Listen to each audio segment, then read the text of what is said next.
Voltamos com o programa Cidade de Leitores. Nosso assunto hoje é o movimento impressionista na pintura e na literatura. Nosso convidado é o professor pesquisador Vitor Hugo Adler Pereira. Vitor Hugo, e na poesia, hein? Como é a utilização das palavras? O que é mais valorizado? Na poesia, as palavras passam a ser utilizadas musicalmente, vamos dizer assim, porque a música ela provoca associações, né, que não são tão controladas pela razão, né? Ela te atinge diretamente no plano emocional e te provoca também, detona em você associações livres e pessoais da memória. E então é por isso que o Paul Verlaine, né, um poeta francês que foi considerado assim uma referência na poesia ligada ao impressionismo e ligada mesmo assim com relação com os pintores impressionistas, né? Eles tinham relações, tinha relação pessoal, movimento de conversa, se reuniam, os músicos faziam músicas a partir de poemas, né? Havia essa troca.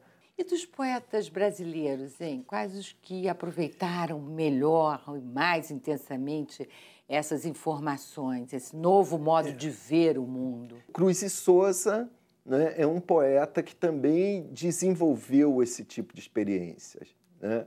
Assim, baseada, então, nesse uso encantatório, vamos dizer assim, da palavra, né? A palavra que, pela música e por sugestões visuais, ela te coloca principalmente num clima psicológico, né? Numa percepção do mundo que não visa a ser praticamente racional, né? Que visa a mobilizar outras instâncias do conhecimento do mundo que não a razão.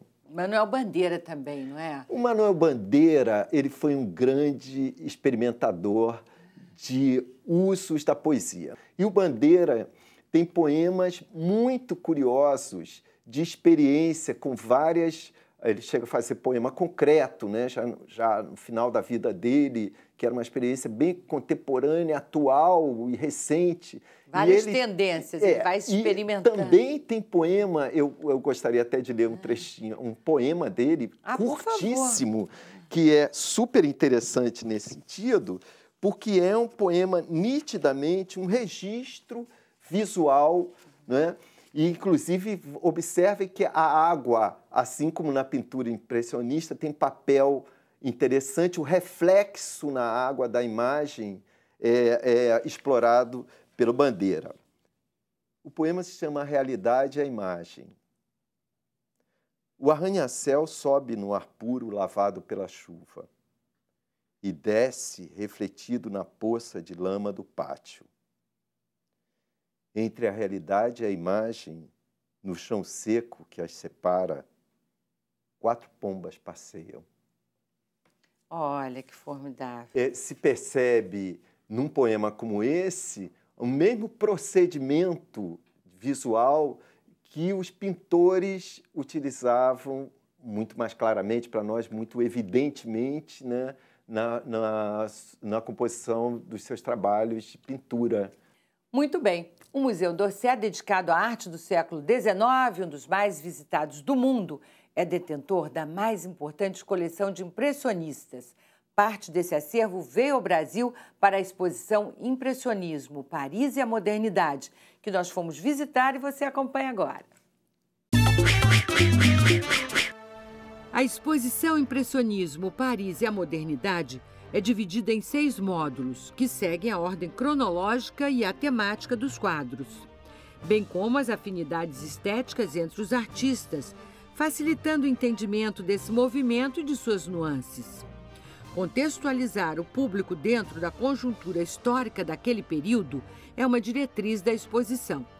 Portanto, o visitante faz uma viagem no tempo até as estações de trens, cafés, teatros e cervejarias da Cidade Luz, na virada do século XIX para o XX.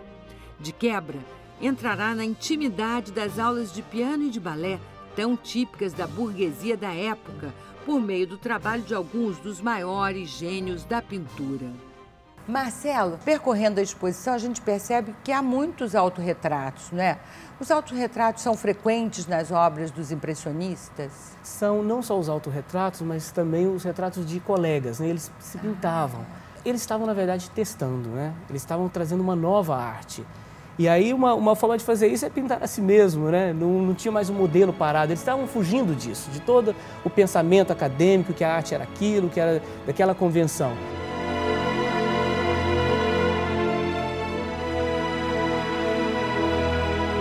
E há momentos assim que são momentos fugazes, momentos assim de um instantâneo, como as bailarinas de Degas.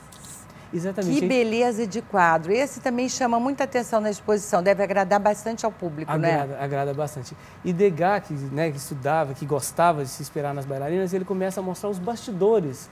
Não só o ato da cena, da dança, mas buscar as bailarinas se preparando para ir dançar, como se fosse. E aí tem a influência da fotografia, né? A fotografia traz essa possibilidade de você registrar o instantâneo, até os recortes das obras, né? Em que até então o objeto principal estava no centro do quadro, tinha regras de composição, eles subvertem um pouco isso.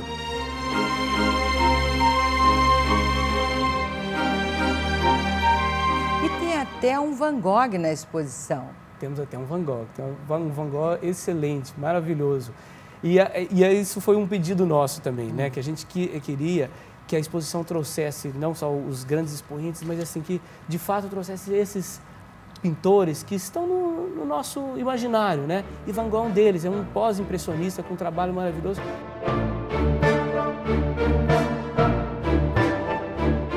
Marcelo, você insistiu para que a rotunda do prédio tivesse uma cenografia toda especial que recria espaços do próprio Museu d'Orsay. Não é? Qual a sua ideia com isso? Bom, é verdade. A gente teve uma experiência no ano passado com uma exposição chamada Mundo Mágico de Escher. E o que a gente percebeu com Escher é que as pessoas interagiam muito com as instalações que a gente construiu na rotunda. E essa experiência nos trouxe essa convicção de que o público quer experimentar, não quer só ver, quer apreciar, ele quer também levar um pouco da exposição com ele. E tem um outro detalhe, as obras não podem ser fotografadas nas salas. E a gente sabe que hoje, principalmente o público jovem, esse público que está começando a frequentar museu, ele tem esse dinamismo, essa vontade Porque se comunica através das redes sociais com isso, com fotografias. Completamente, né? E aí pedimos, olha, cria alguma coisa pra gente que possa trazer um pouco dessa experiência, que as pessoas possam se fotografar, painéis, às vezes com as obras, e eles toparam.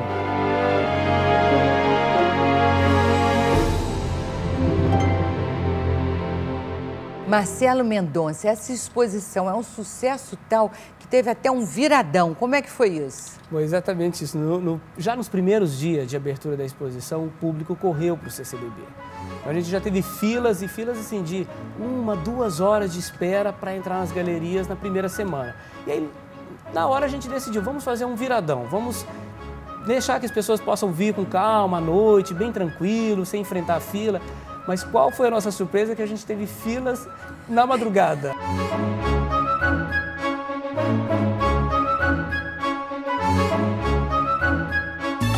No próximo bloco... A visão ela deve te colocar em contato com estados mentais, com formas de percepção que não sejam propriamente racionais.